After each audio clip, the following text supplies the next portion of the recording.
जय हिंद दोस्तों, आप सभी का स्वागत है। आज हम क्लास 10 के मैथ के मॉडल पेपर के बारे में आप सभी को बताएंगे। चलिए हम देखते हैं क्या लिखा है। क्लास 10 सब्जेक्ट मैथ 2024 का मॉडल पेपर बहुविकल्पीय प्रश्न है। पहला क्वेश्चन क्या है? पहला क्वेश्चन कहता है किसी वृत्त पर एक बाह्य बिंदु से खींची जाने वाली स्पर्श रेखाओं की अधिकतम संख्या होगी। किसकी होगी? स्पर्श रेखाओं की अधिकतम संख्या कितनी होगी? तो एक सबसे पहले सॉल्व करने से पहले यहां देख लो, सॉल्व विकल्प दे रखा है। एक होगी, दो होगी, तीन होगी, चार होगी। अब हमको सॉल्व करके पता करना है। तो सबसे पहले कह रहा है कि एक वृत्त बनाओ। एक वृत्त हो गया। किसी वृत्त पर एक बाह्य बिंदु, तो वो कोई बिंदु हम मान लें, यहां उसको हम P मान लें। यहां से स्पर्श रेखा खींची जाती है। तो स्पर्श रेखा वृत्त के बाहर से यानी खींची जाती है। एक हम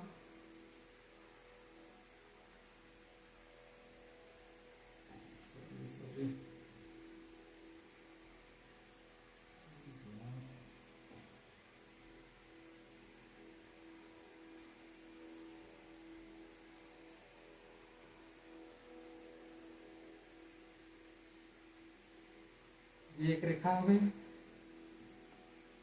और एक इसी बिंदु से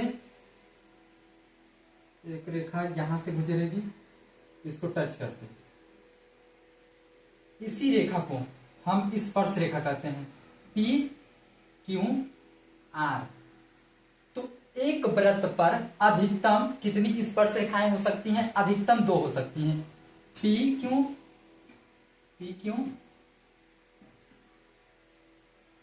अब P R अधिकतम कितनी हो सकती हैं? दो। तो ऑप्शन में कौन सा सही होगा विकल्प? ये दो। आई होप आप सभी को समझ में आया होगा। चलिए हम 2 नंबर क्वेश्चन को करके देखते हैं। 2 नंबर क्वेश्चन क्या कहता है कि बिंदु ब्रैकेट 7,3 की y अक्ष से दूरी होगी। क्या क्वेश्चन है? रिपीट कर दें। बिंदु ब्रैकेट में 7,3 ब्रैकेट 1 की y अक्ष से दूरी होगी। तो एक हम पढ़ चुके हैं कि ऐसे एक आकृति बनती है। कैसे बनती है? ऐसे। ये x है, ये x है, ये y अक्ष, ये y अक्ष। कितने हो गए?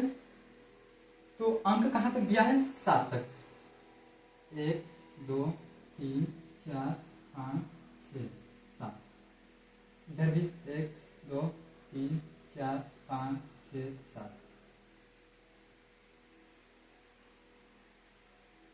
इधर भी 1 2 3 4 5 6 7। इधर भी 1 2 3 4 5 6 7। यहाँ हमारे जो ब्रैकेट में मान दिया है वो दोनों धनात्मक है, यानी कि प्लस में है। तो ये यहाँ बता दें, ये भी प्लस में होता है, ये भी प्लस में होता है। ये प्लस और माइनस में होते हैं, ये माइनस माइनस में होते हैं, ये माइनस और प्लस में होता है। तो हमारा जो मान दिया है ये प्लस में दिया है, तो हम प्लस वाले खाने में चलेंगे। तो चलिए देखते हैं। एक्स अक्ष का मान कितना दिया है? 7 तक। 1 2 3 4 5 6 7। यहाँ 7 लिख लें, यहाँ तक आएगा। और 3 जो है वाई अक्ष से है, तो 1 2 3 यहाँ तक। तो यहां से यहां तक आने में तो ऐसे खींच लें, ऐसे करके। अब देखिए ये आयत बन गया। तो आयत में आमने सामने की भुजाएं बराबर होती हैं। तो यहां से यहां तक की दूरी 7 है, तो यहां से यहां तक की दूरी भी 7 होगी। ये 3 दिया है, ये भी 3 होगी। तो यानी कहने का मतलब है वाई अक्ष से जो दूरी होगी वो कितनी होगी? हमारी 7 होगी। कितनी होगी? 7 होगी। तो हमारे ऑप्शन में कहीं 7 है, 3 है, 7/2 है, 7 है, 8 है। तो हमारा ऑप्शन कौन सा सही होगा? Right, c number. तो आई होप आप सभी को समझ में आया होगा। चलिए दोस्तों हम थर्ड क्वेश्चन को देखते हैं। थर्ड क्वेश्चन क्या कहता है? यदि P sin थीटा बराबर Q cos थीटा तो cosec थीटा का मान होगा। तो चलिए सबसे पहले हम क्वेश्चन को हम नोट कर लेते हैं, सॉल्व। और एक बात बताना चाहते हैं, यहाँ हमारे विकल्प दिए हैं, उनमें से कौन सा क्वेश्चन सही है उसको हमको पता करना है। तो सॉल्व लिख लें, उसके बाद हम क्वेश्चन को नोट कर लें। P sine theta equal Q cos theta, ये हमारा क्वेश्चन है। पता करना है इतने का मान कितना होगा। तो इसको हम सॉल्व कर लें। दिख रहा है कि साइन थीटा, ये कॉस थीटा गुणे में है तो बाटे में आ जाएगा, कॉस थीटा ऊपर क्यों नीचे आ जाएगा पी, सिद्ध हो गया। अब जो ये इतना है तो सूत्र होता है टेन थीटा। टेन थीटा का मान होता है साइन थीटा बटे कॉस थीटा, क्या होता है कॉस थीटा। ये मान इधर लिख लें हम। इतने का मान इतना होता है तो हम इतने की जगह पर टेन रख सकते हैं। क्या रख सकते हैं टेन थीटा। टेन थीटा का मान क्या दिया है इतना। टेन थीटा होता है एक बेसिक पॉइंट होता है, लंब बटे कर्ण आधार बटे कर्ण लंब बटे आधार। तो साइन कॉस टेन, तो टेन का मान एक यहां हम एंगल बना लें ऐसे करके, तो लंब बटे कर्ण का मान दिया है। तो लंब का मान कितना दिया है, लंब साइन कॉस टेन, तो लंब का मान हमें दिया है क्यों, और आधार का मान दिया है पी। पूछ रहा है कर्ण का मान कितना होगा, तो हम क्या मान लें, तो पाइथागोरस प्रमेय के माध्यम से हम लगा लेंगे। तो क्या होता है यहां देख लें, छोटी छोटी कर्ण स्क्वायर बराबर आधार स्क्वायर प्लस लंबी स्क्वायर। तो हम आधार का मान पी दिया है तो पी लिख लें, प्लस कर्ण का मान क्यों दिया है तो क्यों लिख लें। ये रूट में बंद होते हैं, किसमें होते हैं रूट में। कितना हो गया, उसके बाद सॉरी ये शब्द रूट को हम जैसे ही हटाएंगे तो के का मान कितना आ जाएगा, ये रूट में आ जाएंगे। तो पी क्यों प्लस क्यों स्क्वायर, पी स्क्वायर प्लस क्यों स्क्वायर। तो इतना जो मान आया है वो हमें कितने का मान आया है, कर्ण का मान आया है।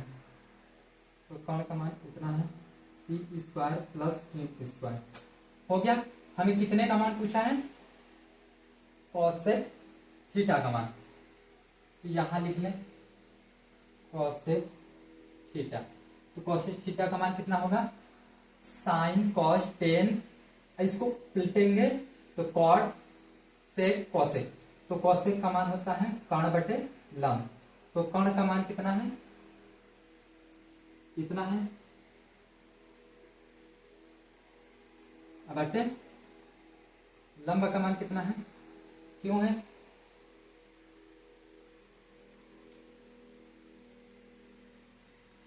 लंब का मान कितना है क्यों है। तो ऑप्शन हमें कौन दिख रहा है, फर्स्ट नंबर। कौन सा दिख रहा है, फर्स्ट नंबर। आई होप आप सभी को समझ में आया होगा। चलिए हम 4 नंबर क्वेश्चन को देखते हैं।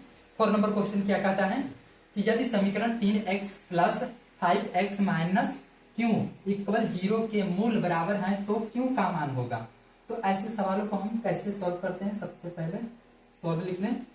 उसके बाद यहाँ विकल्प दिया है, ए नंबर दिया है -25/12 होगा, -25/9 होगा। सी क्वेश्चन दिया है 9/25 होगा, -12/25 होगा। तो हमको सोल्व करके पता करना है। तो सबसे पहले क्वेश्चन नोट कर ले, यहाँ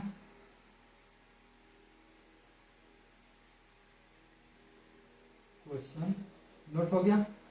एक ऐसे P का मान, X का मान, Q का मान, किसी भी चीज का मान ऐसे सवाल हो तो वहां कहे तो सबसे पहले हमें विभिक्तर का फॉर्मूला आना चाहिए, बी स्क्वायर माइनस 4AC। किसका आना चाहिए, विभिक्तर का।